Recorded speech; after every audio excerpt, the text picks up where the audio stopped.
दोस्तों नमस्कार, स्वागत है आपका बड़ी खबर बड़े खुलासे में।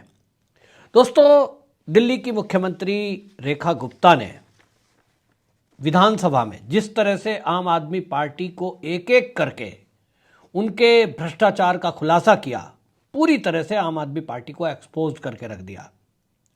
अब आप सोचिए, ये आम आदमी पार्टी के जो नेता हैं, उनके जो फॉलोवर हैं, उनकी जो पार्टी के सदस्य हैं, ये किस मिट्टी के बने हुए हैं कि जब इनके भ्रष्टाचार का खुलासा हो रहा है, वो केजरीवाल जो दावा करते थे कि हमने वर्ल्ड क्लास शिक्षा मॉडल दिया है, वर्ल्ड क्लास स्वास्थ्य सेवा दी है, हम तो कट्टर ईमानदार हैं, ये शब्द पहली बार देश में किसी राजनीतिक पार्टी के नेता ने इस्तेमाल किया अपने लिए कि हम तो कट्टर ईमानदार हैं। अब आप सोचिए, वैसा व्यक्ति, उसका अभी 2 सीएजी की रिपोर्ट आई है और पहली वाली शराब घोटाले की, जिसमें पता चला कि 2000 करोड़ रुपए का घोटाला घाटा सरकार को हुआ, तो ये लाभ शराब बेचने वाले और बनाने वाले को हुआ।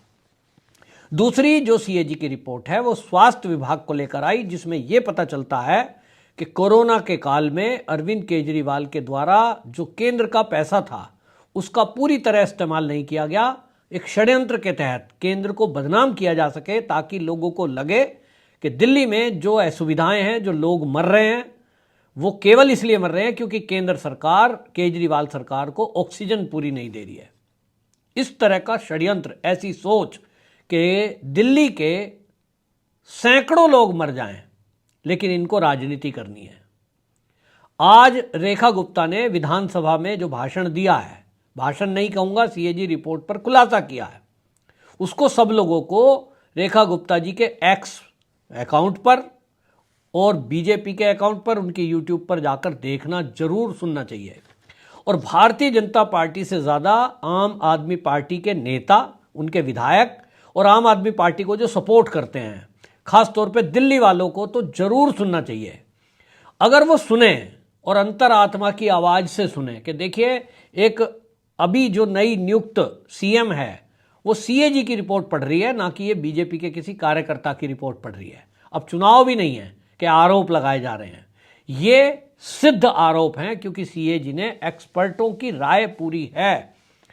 और जो आप में पढ़े लिखे लोग मुझे सुन रहे हैं, मैं चाहूंगा कि आप उस सीएजी की रिपोर्ट को, जो दिल्ली की सीएम है रेखा गुप्ता, उनके एक्स अकाउंट पर जाएं, वहां से उसको पूरा पीडीएफ में डाउनलोड करें, और तब आप पढ़ेंगे तो आप जानेंगे कि कितना फर्जी एकदम दावा था और दिल्ली के अस्पतालों में नकली दवाइयां मिल रही थी। सोच सकता है कोई कि एक सरकार अपने राज्य में अपनी जनता को, अपने वोटरों को अस्पताल में नकली दवाई दे रही है।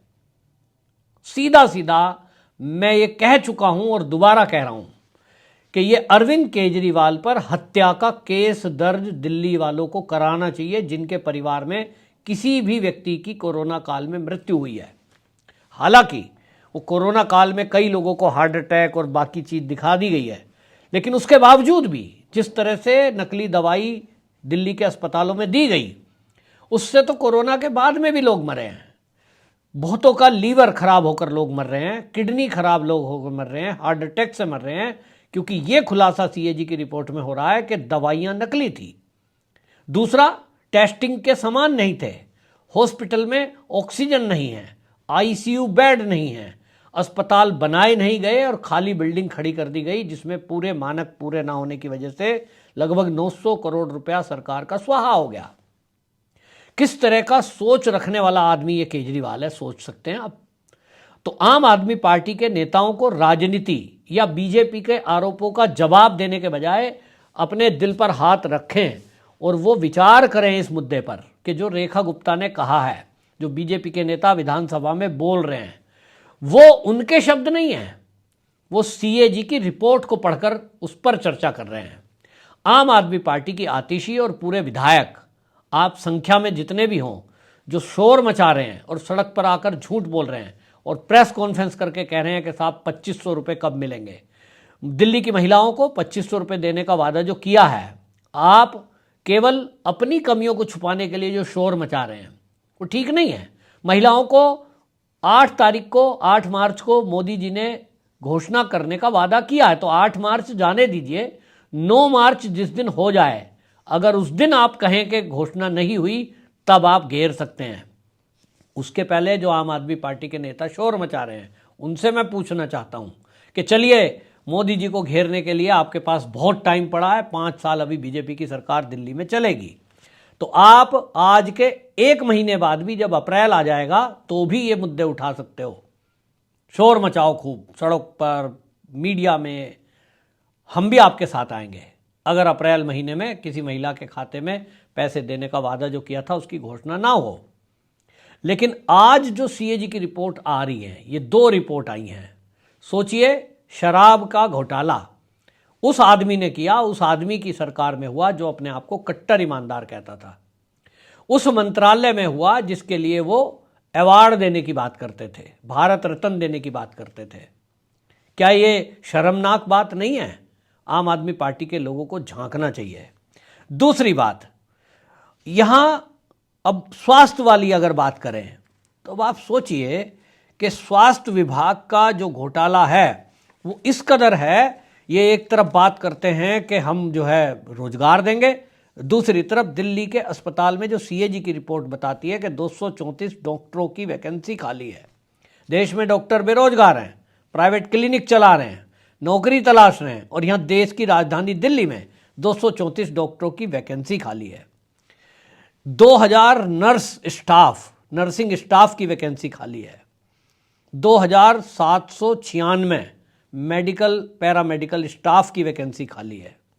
अब आप सोचिए कैसा खतरनाक केजरीवाल की सोच है। ये वैकेंसियां फिल हो जाती तो एक तरफ बच्चों को रोजगार मिलता, दूसरी तरफ दिल्ली में जो इलाज कराने के लिए लोग आ रहे हैं उनको स्वास्थ्य की सुविधाएं अच्छी मिलती।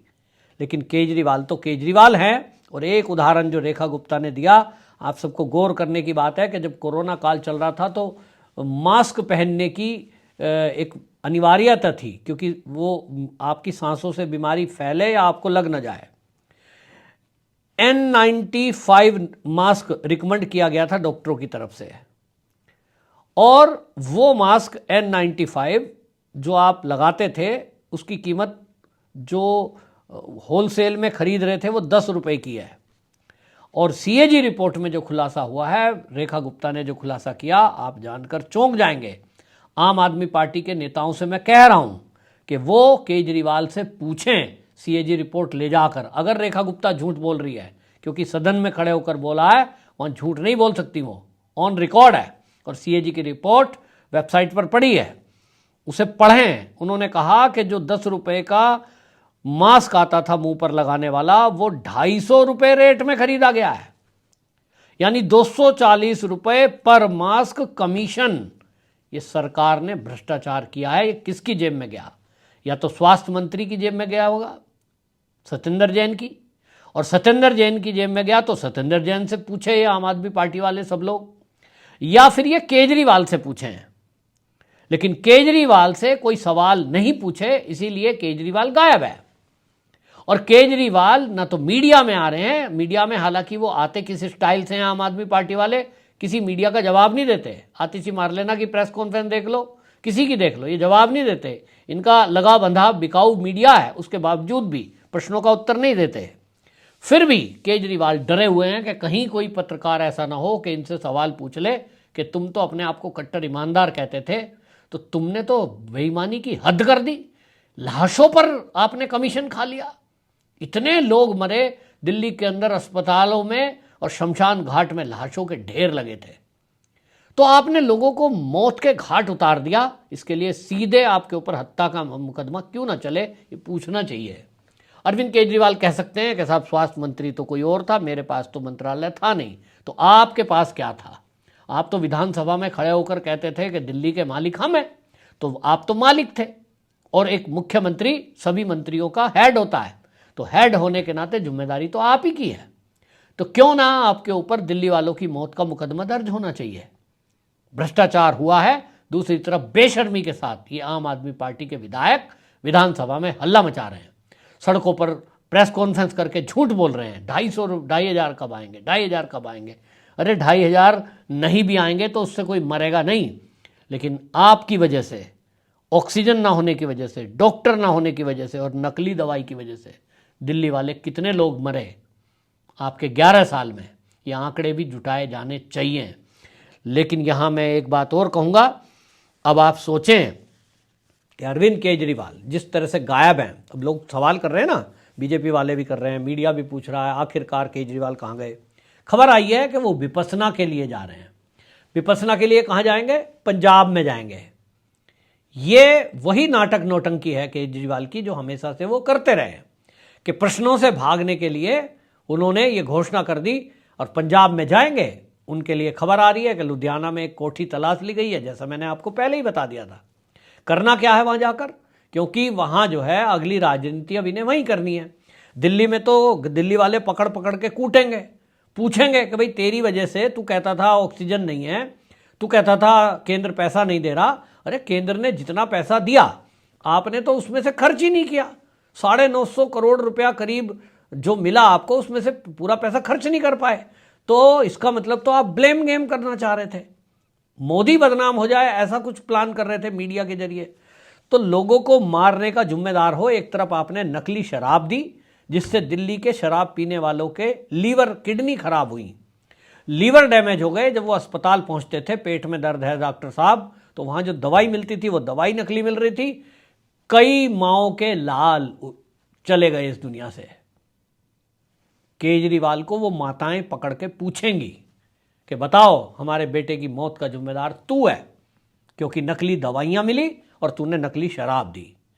तो इन सवालों से बचने के लिए पंजाब का रुख कर रहे हैं। कोई विपश्यना नहीं है, खाली नाटक है, नौटंकी है। और विपश्यना में क्यों जाओगे आप, पहले जवाब दो जो आपने घोटाले किए हैं। और मैं तो एजेंसियों को कहना चाहूँगा कि तत्काल जब सीएजी की रिपोर्ट आई है, इस रिपोर्ट में कार्रवाई करें और पुराने जो पेंडिंग केस हैं उसमें कार्रवाई करें। और ऐसा भ्रष्ट व्यक्ति, ऐसा दोषी व्यक्ति, ऐसा अपराधी प्रवृत्ति का व्यक्ति जिसकी वजह से लाशों के ढेर लगे हों, नकली दवाई सप्लाई जिसके राज्य में हो रही हो, उसको तो तत्काल जेल में डाल देना चाहिए और राष्ट्रद्रोह का मुकदमा दर्ज करना चाहिए। कानून में है, नकली दवाई देने पर ऐसे जो धारा हैं गैर जमानती, उसमें केस दर्ज होता है।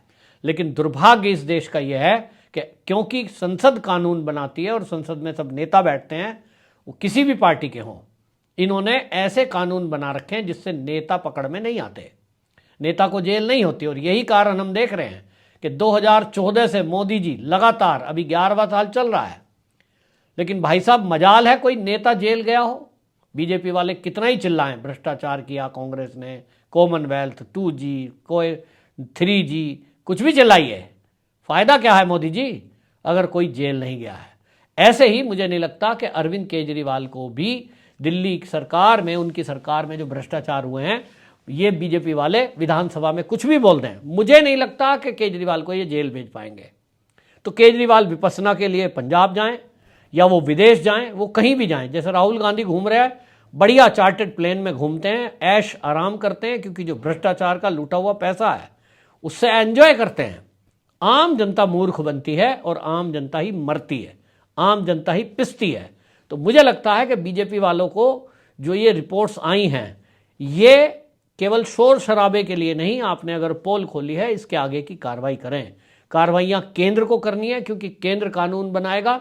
और मोदी जी मुझे नहीं लगता ऐसा कुछ कानून बनाएंगे, क्योंकि सब नेता एक जैसे हैं, कुछ बदलाव नहीं है। ईडी के कानूनों में बदलाव किए, पैसों की रिकवरी हुई है, लेकिन कोई जेल में नहीं गया, गए जो जमानत पर आ गए। तो ऐसी कोर्ट कचहरी के जजों को भी हटाइए जो इस तरह के अपराधियों का फेवर करते हों। ऐसे कानूनों को भी बदलिए जो कानून ऐसे अपराधियों को जमानत दे देते हों या छूट दे देते हों। आपकी क्या राय है इस मुद्दे पर? आप भी अपनी राय कमेंट बॉक्स में लिखें। जो मैं कह रहा हूं, क्या आप मेरी बात से सहमत हैं? और यदि सहमत हैं और आपकी राय खुद की क्या है कि ऐसे लोगों का क्या होना चाहिए, केंद्र को इस पर क्या करना चाहिए, और आपको लगता है कि केजरीवाल जेल जाएगा? मुझे नहीं लगता है। तो कृपया इसमें कमेंट में आप जरूर लिखें और वीडियो को शेयर करें, ताकि ये वीडियो बीजेपी वालों के पास तक जाए और आम आदमी पार्टी वालों के पास तक भी जाए, ताकि वो अपनी अंतरात्मा में झांकें और देखें कि वो कितने गलत आदमी के साथ खड़े हैं। वंदे मातरम।